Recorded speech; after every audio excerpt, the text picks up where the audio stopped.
Welcome one, welcome all. It's time for another episode of Inside LOL with Jay Atkins, and without further ado, let's jump in at the big story of the week, the Moscow 5 hacking scandal. Dmitry Smilinets, the former one-time manager of Moscow 5, faces some serious charges in the US. He's involved in a hacking scandal that involves up to 160 million credit card and debit card details stolen from companies such as JCPenney's, 7-Eleven, JetBlue, financial powerhouses such as the Dow Jones and the NASDAQ. It's a big deal. It involves the US Attorney's Office, the FBI Cyber Crimes Unit, and he's facing charges along with 3 other Russian nationals and 1 Ukrainian. It could be up to 10 years in federal prison, which is no laughing matter at the end of the day. Well, let's move on to the second story here on Inside LOL. With the recent NiP roster changes, Extinct removing himself from the squad due to a lack of commitment. He knew that he couldn't keep up that LCS level of play if he didn't really care about the game that much. He is going to be replaced by Mima Ailstrom. He is a solo queue legend at the moment. He's got 3 accounts on Challenger. He's a pretty solid player, but he's not really played at this level of play, so it still remains to be seen whether he will find a fit in this NiP roster. With regards to the changes, Luke and the manager of NiP had the following to say. With the departure of Extinct, we had to react fast to find a new replacement who had both the skills, but also had the dedication and time it takes to be a professional LCS player. We talked within the team, and the name that everybody mentioned was Mima. Mima is what many would call a solo queue hero. He has managed to have 3 accounts in Challenger tier at the same time. Now, Mima himself had the following to say. I am so happy at being a part of the NiP family. Opportunities like this do not come along often, and when I was offered the chance, I wanted to take it and hopefully show my true potential in the LCS.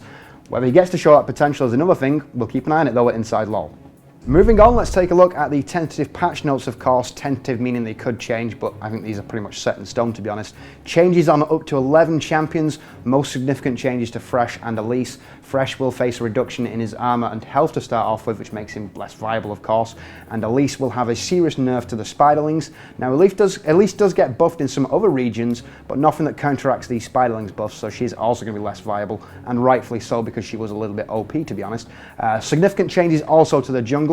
You are going to see the times of the Wraith camp and all the other stuff spawning later, and you will need to pick up the full buff camp to get to level 2 now, as opposed to just the actual buff itself. So significant jungle changes as well. Now, speaking of changes to League of Legends, the LeagueofLegends.com website is about to receive a redesign. We will see a new community section and a redesign making the content easier to actually get at, so it's going to be a streamlined website, hopefully with more community interaction, which is only a good thing.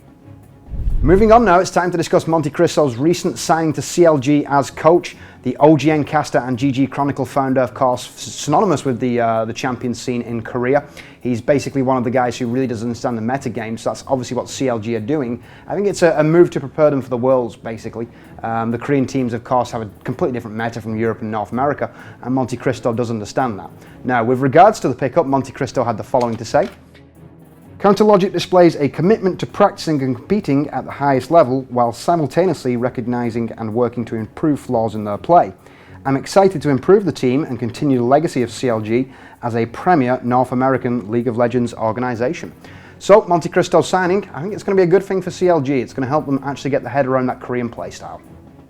And finally, let's take a look at Week 7 of the LCS. Results coming in thick and fast, starting off with Europe. Most people did have an eye on Fnatic. Fnatic did manage to pick up a victory over Gambit 1-0, but then dropped a game to Lemon Dogs. How does that leave the table? Well, as we can see, Lemon Dogs now at 36 points and Fnatic at 33, tied with Gambit.